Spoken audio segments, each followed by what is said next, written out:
Good morning, everybody. Can I thank the more than 32,000 people that were tested in the last 24 hours, which takes into account Sunday. Obviously, that is a good number for a Sunday, but we're really keen to make sure we keep those testing numbers above 40,000 where possible. So I do encourage everybody to please make sure you come forward and get tested with the mildest of symptoms. If you've been at a venue of concern or you've received advice to go and get tested, please do so. It helps us make sure that we don't have those chains of community transmission in the community. Overnight, New South Wales recorded 18 cases of community transmission. 11 of those cases were people that were completely in isolation. 5 of those cases were people that were partially in isolation, and 2 people, unfortunately, were infectious in the community. Now, the lockdown is having its desired effect to date, no doubt about that, but it's still concerning that a number of cases are remaining infectious in the community for that period of time, and some cases have been received are quite historic, so that people have been exposed in the community for a number of days, and that's something we don't want to see. We don't want to see that. And can I also please give a call out to young people? We are noticing younger people coming through and testing positive, and we encourage you to please make sure once you do get that diagnosis, when you're speaking with health officials, you won't get in trouble. Just tell us what you've been up to and where you've been, to make sure that we really clamp down on those close contacts to keep everybody safe moving forward.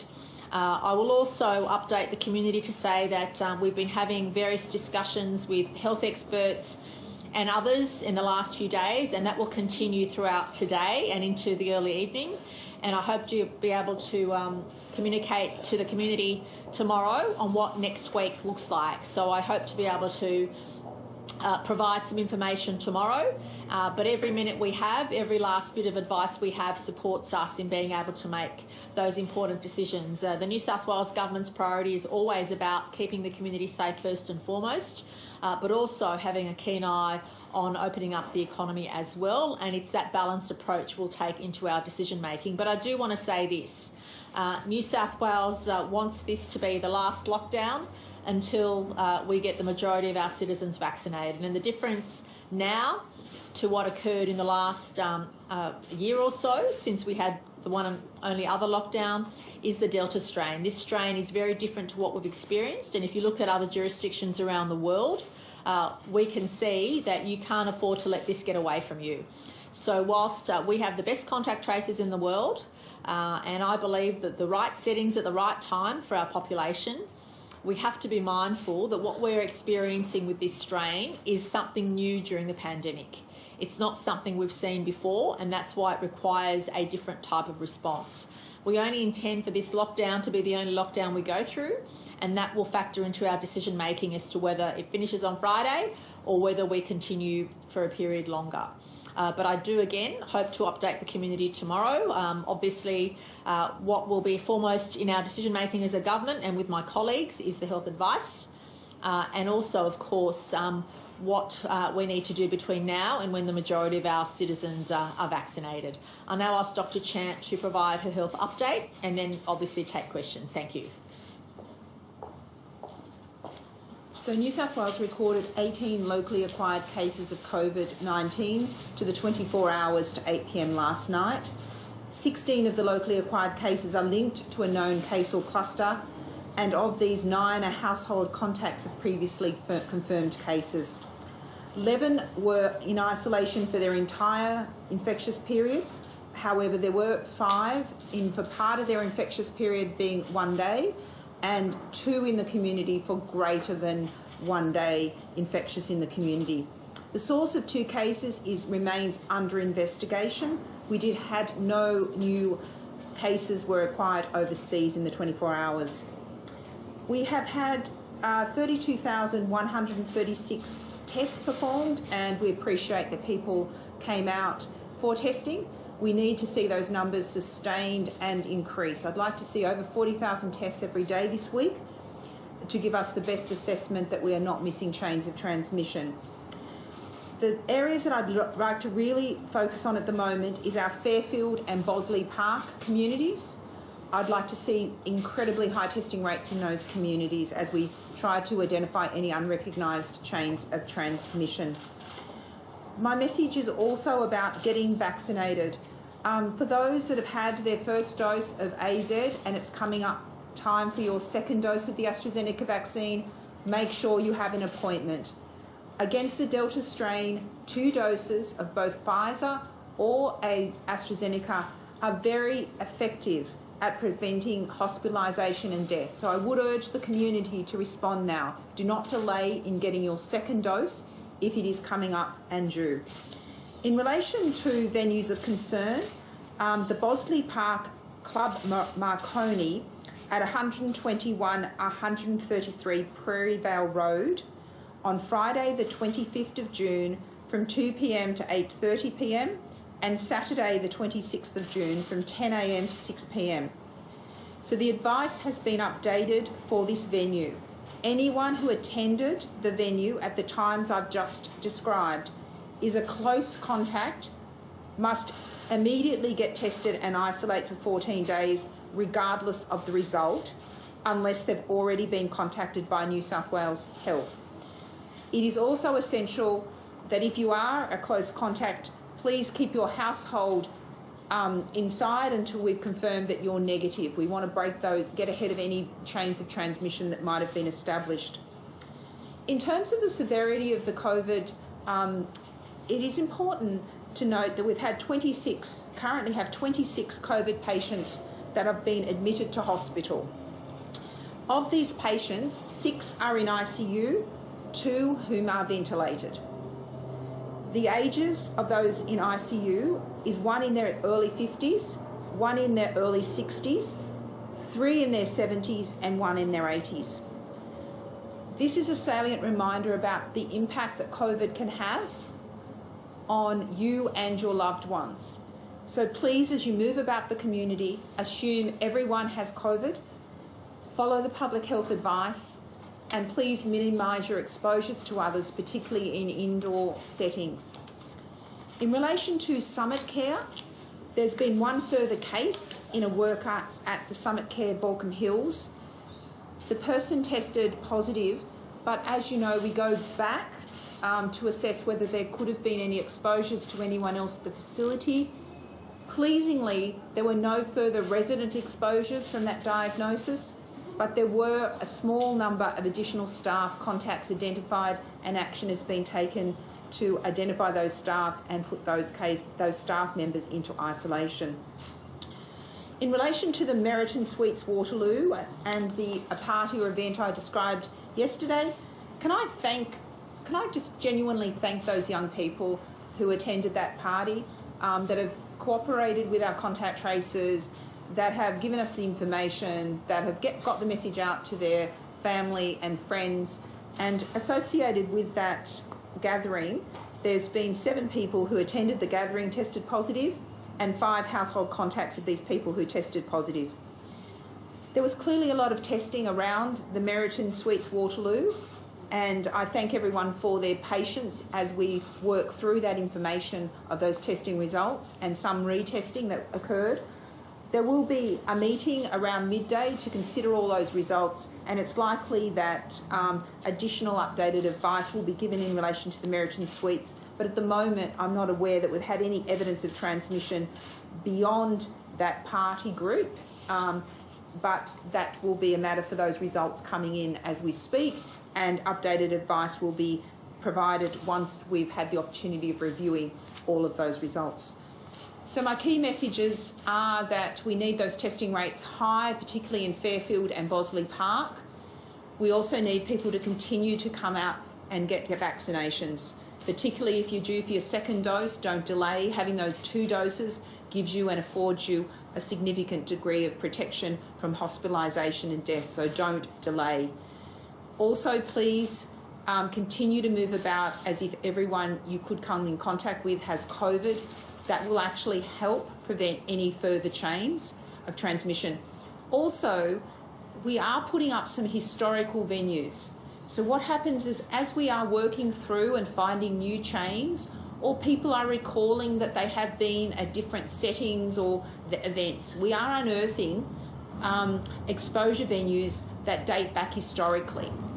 So again, it may have been that you think you've only been in-house and you've checked the website a week ago, and because you haven't been moving about, I don't need to check it again. What I'm urging you to do is please refresh yourself, go to that website, look at the venues of concern, because there are a number of historical venues and some important public health advice in relation to those venues.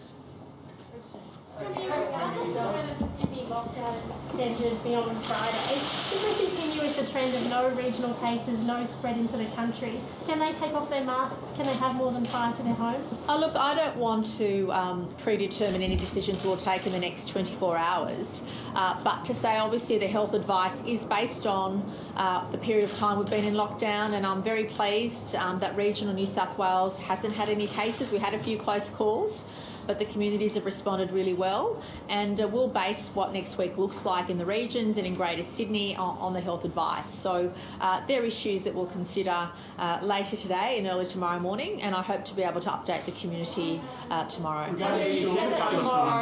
In schools, is that very much linked to the overall lockdown decision? Look, of course, the New South Wales Government appreciates the importance of restoring face-to-face teaching, and we're looking forward to looking at that issue. We appreciate the stresses that parents go through, in particular with having to have students at home rather. So we're considering all of that in our decision making, and again it will be based on the health advice.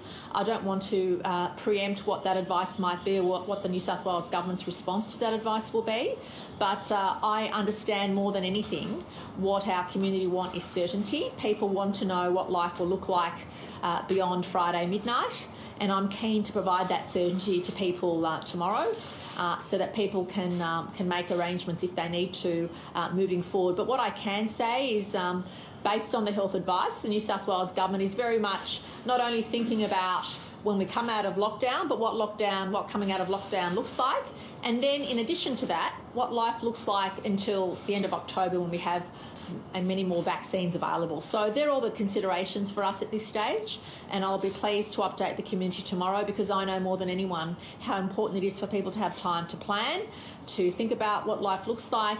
But I don't want anybody jumping to any conclusions by what either I've said today or Dr. Chant has said today. Please know that we'll be looking at the data and analysing the advice right until the last minute, to make sure that we provide the best advice to our citizens, which will obviously keep everybody safe, but also keep everybody working and active as well. Premier, can you please give an explanation? Can you please? Tomorrow. I'm sorry? What is it going to take between now and tomorrow for you to feel confident that we can, in fact, come out of lockdown? What's it going to take? Well, as Dr. Chant said yesterday, a day or 2 days doesn't mean a trend. So what the health experts look at are trends to see where the direction which things are going. So we know definitely that the lockdown has been successful in not exponentially increasing the rate of disease. So what is really scary about the Delta strain, if you look at other countries around the world, 2 cases become 20, become 100 or 200 very quickly. We managed to avoid that in New South Wales. So we feel we made the lockdown happen at the right time. Our health contact tracers are very much in control of what's happening, and we want to make sure that stays the case moving forward.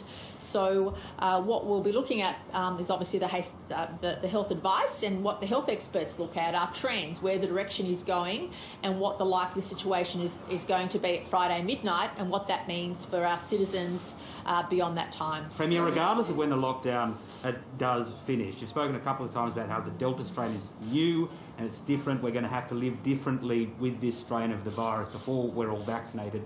Can you please expand or explain what life will look like when lockdown ends? Do you envisage that we will be living under tighter restrictions than we were living in with the previous strains of the virus until we're vaccinated? Well, that's an option, and that will depend on the health advice we receive, and I anticipate that when we do come out of the lockdown, it won't be what life looked like necessarily before we went into lockdown. But that is, again, sorry about the siren. I don't want to preempt what the health advice might be, because I think what stands New South Wales in good stead is, firstly, we work as a team across government, across various agencies, across a number of important areas. We take advice from key experts. And obviously we also rely on the health advice, and that allows us to make decisions moving forward. But what New South Wales has a track record of is not burdening our citizens unless we absolutely have to, and that's certainly our attitude moving forward. So we're looking at a scenario where we don't burden our citizens more than we have to, but we also have to accept the new world we're living in. This Delta strain is likely to be the dominant strain of the virus until we have further information, and we also appreciate that we need to vaccinate more of our population before we can live as freely as we would like. So in between now and vaccinating a greater proportion of our population, we need to think about what life looks like. But please know that we will move forward with confidence, with certainty, and appreciate the need to keep jobs and businesses going, as well as life as close to normal as possible. But that will all depend on the health advice, and I'm not really in a position to say anything more than that, because that is really dependent on the health advice, and there's not long to wait. So this time tomorrow, everybody will be very clear on what the government's intentions are beyond Friday. Well, Kerry, I know we're an impatient lot in the media, and we want answers now. But as much as you flag what's going to happen tomorrow, you must have a very good idea on what that's going to be. The past 4 days, we've had 35, 16, 35, 18. The fact that it's bouncing around and there's no uniformity of direction, you've already decided that on what course you're going to take.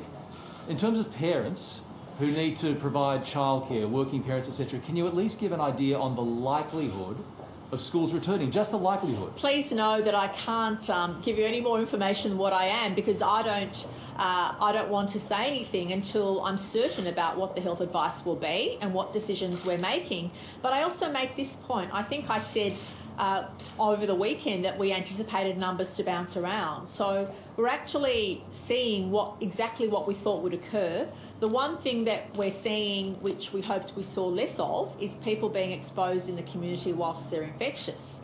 Now, that is the one issue which our health experts will focus in on and give us advice, and that's why every day when Dr. Chant and myself and the Minister and Deputy Commissioner Worboy say it's so important for all of us to stick to the rules and stick together, we literally mean that, because the Delta strain is far more contagious and reacts in a way that's different to other parts of the virus we've seen. And it's really in our citizens' best interest to allow us to make the decision as late as possible so that we're making the right decision moving forward. Parents would disagree with that. They would want at least some sort of heads up on what the likelihood would be, and you know the answer to that. No, I think, with all due respect, I think parents want us to make the right decision, and I want to assure all parents, but also every single citizen, that every time we make a decision, it's in the best interests of our citizens. And I don't care how much personally or professionally my government or myself are criticised for the way in which we do things, but we do them because we want to keep our public safe, and we want to provide that certainty, and that's why we'll be in a position to make those announcements tomorrow. And I know that parents will welcome, as well as every citizen. Yes, parents and children and the teaching communities obviously want to hear from us, but so do everyday workers, so do people who rely on a number of things going a particular way. So I appreciate the angst and stress. The one thing this virus has done, it's a great equaliser. All of us are in a situation where we feel a level of angst and stress. All of us have family circumstances and personal circumstances which we want answers for, and I appreciate all of that. Please know that. My government appreciates that. Dr. Chant does. And that's why we always make decisions in the best interest of our citizens, and we'll be able to provide that certainty tomorrow so that we can move forward together. Premier, 45,000 local government workers have been given special vaccination leave. Are you considering a similar thing for New South Wales Public Service?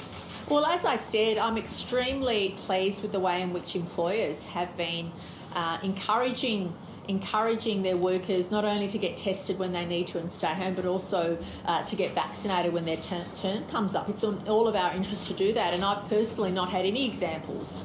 I've not had a single person or a single incident brought to my attention where someone's been denied the ability to get the vaccine, to get tested when they need to. And I just want to say a big thank you to everybody we have been working together well. The vast majority of people have been doing the right thing. It's always the few exceptions that let the whole team down. It's always the case. If we think we're going to get perfection, we're not being real. No matter what situation we're in, perfection is an ideal that nobody can achieve. But we're doing pretty well in New South Wales in terms of the public doing the right thing, in terms of employers respecting employees, and vice versa. It's also employees respecting their employers. Don't turn up to work if you've got symptoms. You might have the virus and then infect your whole workplace, which doesn't help anybody. Then not only will you be out of work, but everybody else in your workplace will be as well. So these are so for us, we believe the settings we have in place at this point in time are the right ones when it comes to that issue. But obviously, moving forward, once the vaccine rollout starts, these are all issues that we'll look at. Premier, have you got an update from Summit Care in regards to the vaccine rollout there? A number of staff still not vaccinated. Will you be asking for more jabs given the situation there? We've been asking for more jabs for a long time, and we know that each state is given their allocation, and no matter how much I argue the case otherwise, that's not going to happen. But I will ask Dr. Chant to comment on Summit Care if she has any additional information. So just to let you know, that an outreach team from Western Sydney Local Health District has been on site at the Summit Care facility from 8 a.m. this morning and is working closely with the facility to vaccinate those residents yet to receive a COVID vaccine. It was a small number, so again, it was pleasing to see that the residents' coverage was high, but there had been a number of people that had been admitted to the facility subsequent to the vaccination program that had been conducted much earlier in the year. So we continue to work very closely with that facility, and we'll do all we can to support residents. But I understand the distressed families at this time. This would not be the only facility, aged care facility, where residents have moved in after the vaccination came through. So what's New South Wales Health doing, I guess, across the board for to make sure that all aged care centres that have had the vaccination offered have it offered again? So certainly New South Wales Health has reached out to a number of aged care facilities in relation to aged care workers, and clearly we want to see high coverage in aged care workers as well. As you're aware, the Commonwealth had a vaccination program. What's useful now is that with the AZ vaccine becoming not in short supply, and most aged care residents would be over 60, then their access to the vaccine should be routinised. And I know that the Commonwealth is working very closely with GPs to ensure that GPs are incorporating a check when they're going into aged care facilities that all their residents are vaccinated. With a broader group of GPs having access to the AZ vaccine, then they can organise for that to be brought into the facility. And so hopefully this issue, which we'll need to continually address in terms of maintaining that high vaccination coverage in the elderly, those systems can be put in place. Just on the Meriton. The Premier said that we need to treat this as a new virus, live differently until we're all vaccinated. Will you be more cautious in what you recommend, what restrictions you recommend can be eased between now and October? And if we're being more cautious, what are some of the settings that you envisage will need to be in place until we are vaccinated? So instead of answering that question, because as I said, we have to actually paint the picture. I think what we're clear, and the Premier has been reiterating this, is that we need to get about 80% of the population vaccinated. We need to do that as swiftly as we can. At the moment, the constraint is the supply. Once we achieve that, that will be another point of recalibrating our response. But with the Delta variant, it is more transmissible, so it is likely that we need to be particularly careful. And we do know the sort of settings. I think we've reiterated those. Although the Delta virus is more transmissible, the way it's transmitting is still the settings that we've known. So, for instance, it transmits well in hospitality settings, in your home, it transmits in workplaces, particularly where you have a large number of people, certain workplaces. So I think, although this is a more transmissible virus, I think the sort of settings that it transmitted in before, that we've seen COVID transmit in before, are mirrored, but they're just amplified. And what's additional is we've seen some settings where we would not have traditionally seen as risks. So, for instance, retail or other settings have now become a bit more our focus, and we will be collating all of the information that we've acquired to really hone in our own assessment of the settings and provide that advice to government. Operating retail, is it time to stop retail stores that wouldn't be deemed essential from opening? I think the reality is in retail it's in specific settings. So we've known that we have got the additional protections of mask wearing. We know that people have to get food and groceries, heaters, blankets. I mean, these are part of essential for us to do. And I think these businesses that are open, Dr. Chant. If you've got a funeral, then obviously having flowers for that is essential. Ringing up and having an online florist, or ringing up and ordering a florist for someone to show care and compassion. The reject shop, lingerie stores. Look, I think stores that are open, Dr. Chant. I think the issue we have to understand is whilst we have seen transmission in retail, it's still a very much lower risk setting than the other settings. We will be looking at the data, and the epidemiology report will be up online later today, and we do describe the settings clearly in that report where transmission has occurred. But it is important that we make this lockdown that people are able to go about and get essential products through lockdown. And throughout the previous lockdown, there's nothing different about this lockdown. We do require people to apply common sense. I think repeatedly I've said to minimise your activities, minimise your journeys, but that all we're asking for the community to do is be on the journey with us and apply common sense. Colleague, can I just make a final point in relation to that? Is that the citizens of New South Wales should feel confident they have a government that will base its decisions on the best health advice, but also not provide unnecessary burdens. If all of us stick together and do the right thing, not only will we come through this, but we will show the way that it's possible to balance all the needs of our citizens without compromising safety. And excuse me, thank you. And I just want everybody, irrespective of how excitable some people might get, that we all have no reason to feel unnecessarily stressed or unnecessarily concerned about the future. Quite the contrary. Please know you have a government that first and foremost will keep you safe, but will also allow you to go about your daily business without too much stress. So please know that. So I don't want anyone to feel worried or concerned. But we're always very honest to say that the Delta strain is different, and so that is why we're in the situation we're in. But moving forward, people should look at our track record and know that we will move forward with confidence and in the best interest of our citizens. Thanks, everyone. Chant is very thankful for the people of Waterloo for turning themselves in, but should they actually also be fined for breaching the public health orders? Well, first and foremost, health has a responsibility to extract's probably too strong a word, but to get the truth and to make sure people feel comfortable in telling us everything they've been up to. Because if people don't tell us everything they've been up to, it risks spreading the virus. And can I say this, Dr. Chant and I were commenting on this morning. We see people go through various stages. If, first of all, they might be a bit cagey and then they realise they need to tell us everything, and then they realise the guilt they feel, that they may have exposed people closest to them.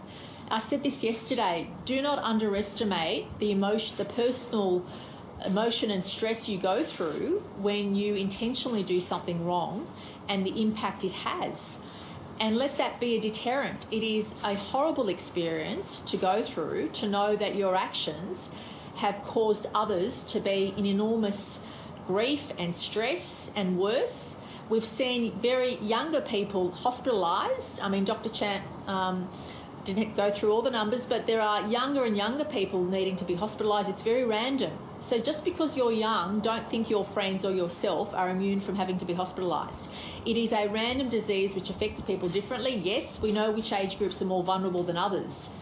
But we also know that it's random. If you have an underlying issue you may not know about, or just randomly have a different response to the disease that others do, please know that can really impact you, and that's what all of us have to be aware of. And of course, first and foremost, our interest is getting the information, making sure that people are aware of their obligations, and we have a policy in New South Wales where health maintains the privacy of individuals, and in this context I support that entirely, because it means we're able to keep our community safe, where people come forward and tell us everything that they know. And sometimes people remember things subsequently. You might not remember everything in the first time you're interviewed, which is why health will keep going back. And that's why you might notice some exposure sites come up days after the exposure, because people have remembered or had a revelation which that they're sharing with health. So these are all issues that are part of our weaponry in fighting the virus. But I hope it also demonstrates how important it is for everybody to stick together and to do the right thing. You said from the start of this lockdown that the measure of success was how many people were out in the community while infectious. We're Tuesday of second week and we're still seeing a number of people out in the community infectious.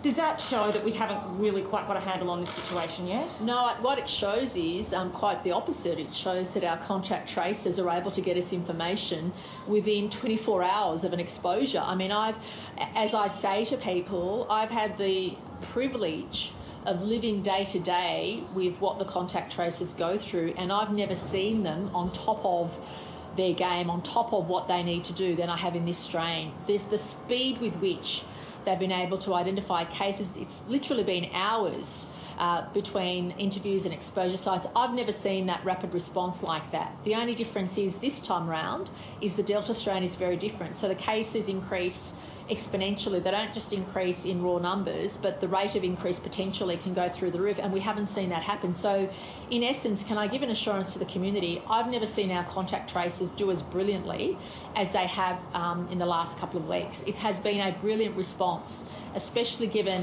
where New South Wales could have been. But I do need to say up front, the main difference is the Delta strain, and we've also learned a lot from what we've observed in the last 10 days. So the first time we had the lockdown, we learned so much. We put in all the systems like QR codes and extra resources, which other states then followed. So whilst this has been a stressful time for all of us, it's been an amazing learning experience on what the virus is doing now, and we will take those learnings forward. And that's why I want to assure the community, please do not stress. There is no reason why anyone should feel concerned.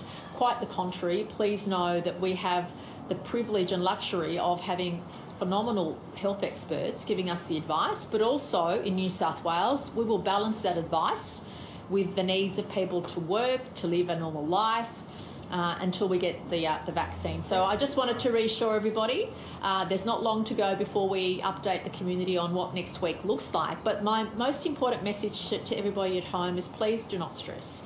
Please remain confident that the government will do the right thing by the community, and we'll update everybody tomorrow. Thanks. Deputy Commissioner, can I have you quickly? Waterloo gathering. Yeah, do you have a figure on that? At this moment, I think I gave a fairly good update this morning that it's probably in the vicinity. It's in the vicinity of 8 to 10 people attended the party, and I extend my appreciation for their cooperation. I think it's critical at this time that we work with the community to achieve compliance, and that relates to all of the public health measures. I'm actually very positive about the community response. The fact that when we're actually interviewing cases, that they actually haven't been out doing a lot of discretionary shopping. They've actually been, if you look at the exposure sites, I think you'll be really amazed to see that they're generally supermarkets, groceries, places that people are going for the key essentials for what they need to do. And I'm also pleased to see that people are wearing masks and following the health advice. Further Ashley's question, Dr. Chant. Because we haven't seen so far in this pandemic any transmission outdoors. We do know that there was one case at the cafe where the person was actually sitting outdoors, but we know it's a very crowded place and we don't know if there was direct passover because there was no CCTV footage. But I think what we've seen as characteristic of this pandemic is that COVID does not spread very easily outside, particularly if you can maintain that social distancing. And I think it is a really compact with the community. We've given them that information throughout. And we do know that if you need to get out of the house, it's much better to go and walk around, to enjoy the outdoor environments, to enjoy our winter, which for many parts of the world would be their summer.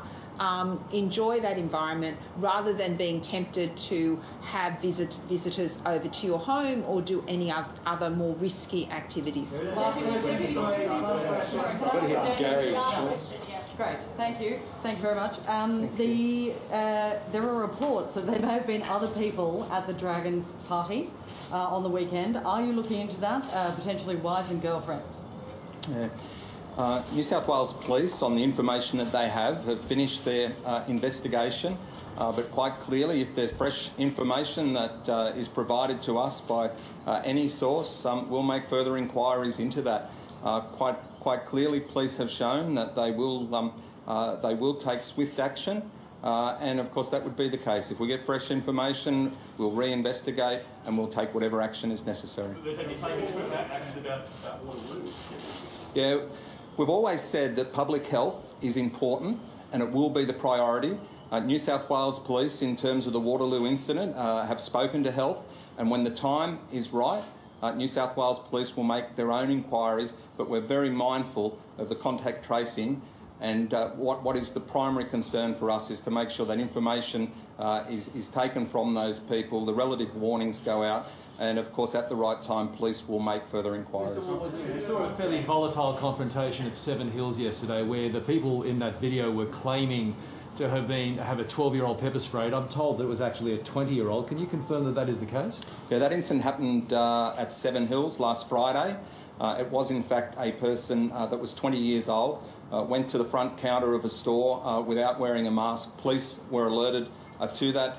They tried to speak with that person and get some details so that matter could be dealt with if you want at that instance. That person refused to provide any details, refused to cooperate with police, and unfortunately what then happened, the person needed to be arrested. A number of people come around and it turned into what was a fairly unsavoury incident. But the message is really clear that police want to work with every single person over this lockdown period to make sure they comply with public health orders, but we need people to be reasonable. In that instance, there were 2 police that were also injured, and of course capsicum spray was used. The irony here that it actually places police and the people in more peril, given the fact that close contact is a necessity.